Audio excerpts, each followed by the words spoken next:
Hello everyone, Daniel here from the Next Issue Podcast. Today's video is a recap and review for The Wheel of Time, Episode 7, Season 1, The Dark Along the Ways.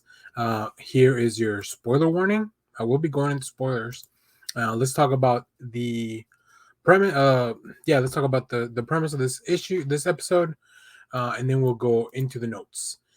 So Moraine and her charges are diverted from their path by an unexpected encounter. Holy shit, that was really good.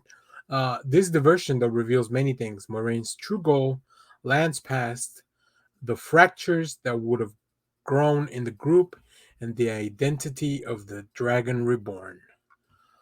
So like I mentioned, big spoilies. So if you haven't watched the episode, go watch it now. So I think it looks like we're almost done. Where my land headpiece here. Wow, this show just keeps getting better and better every day.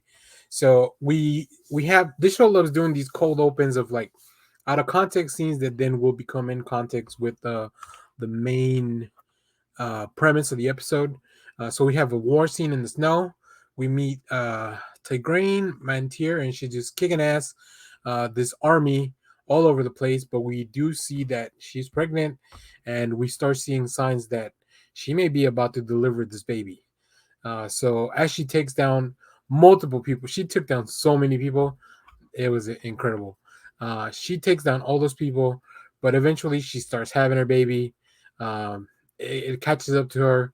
One of the soldiers does find her, and unfortunately, does kill her. But this soldier takes the baby. Keep that in mind. We'll come back to that in a minute. So the group leaves without Matt. Last episode, we saw they went through the the tunnel. I believe it's called here. I have a note of what the tunnel is actually called. Ooh, you can leave it in the comments if you get that before me.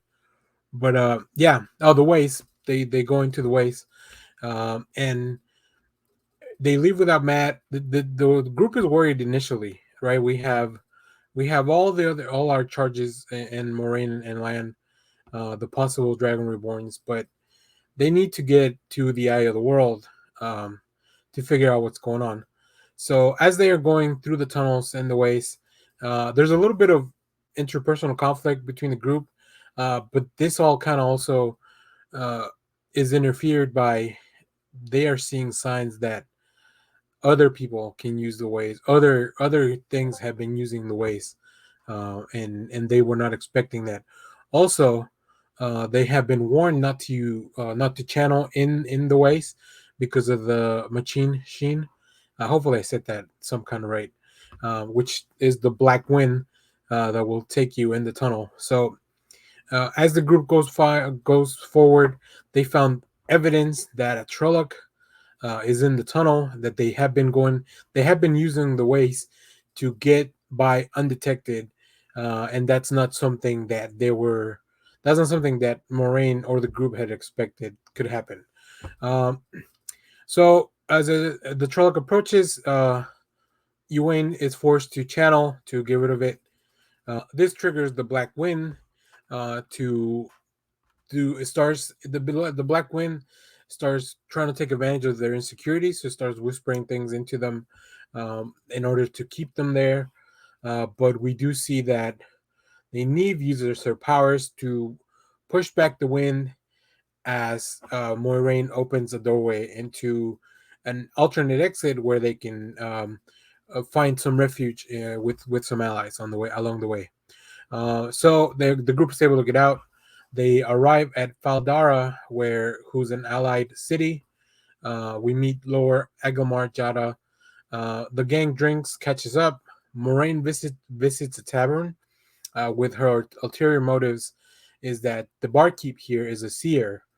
She can see into the future and wants to see if she can tell her who the Dragon Reborn is just by looking at all the different candidates. Uh, so as this happens, we get a little bit of backstory about Lan as well. We meet some of the folks that live with the Lord in the big castle in the city where they're taking refuge. So the seer is able to see the future of the group but it's all very vague, except for Moraine. Moraine definitely the thing she tells Moraine is that we'll probably see in the next episode was very it was just it was very cut and dry to the point. So we have a little bit of conflict again between all the chosen because they they have been told that once they get to the eye of the world, only the dragon reborn will live. So they have to make a decision of like, okay, do we want to go and risk our lives? Do we want to risk each other's lives if we're not? So this really causes a lot of conflict, especially between Ewayne and Rand. But we'll see that in a little bit. So Lan reunites and has dinner with some friends. Then he retires back to his room, and Nadine follows. We get what I would say maybe is the second romantic scene in the show. We saw one with Moraine and the main Aes Sedai last episode. So yeah, I mean we don't really know what happens, but they have been through a lot of stuff together.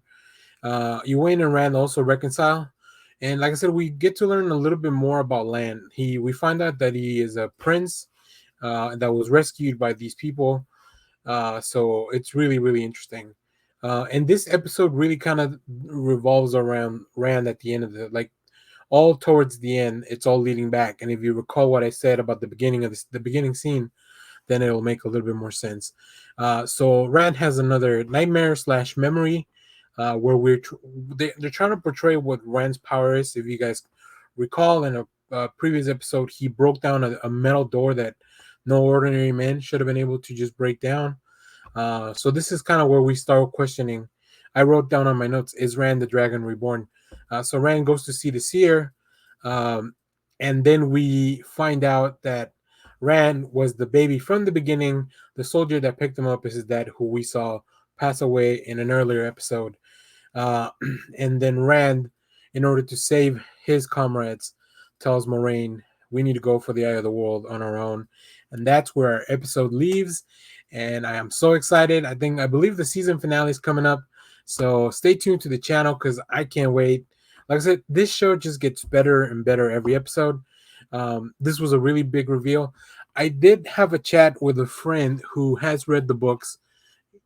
He mentioned that he likes the show, but they're definitely streamlining a lot of the events from the books. So I want to ask the audience watching, if you're still watching this video, what are some of the things that we may have?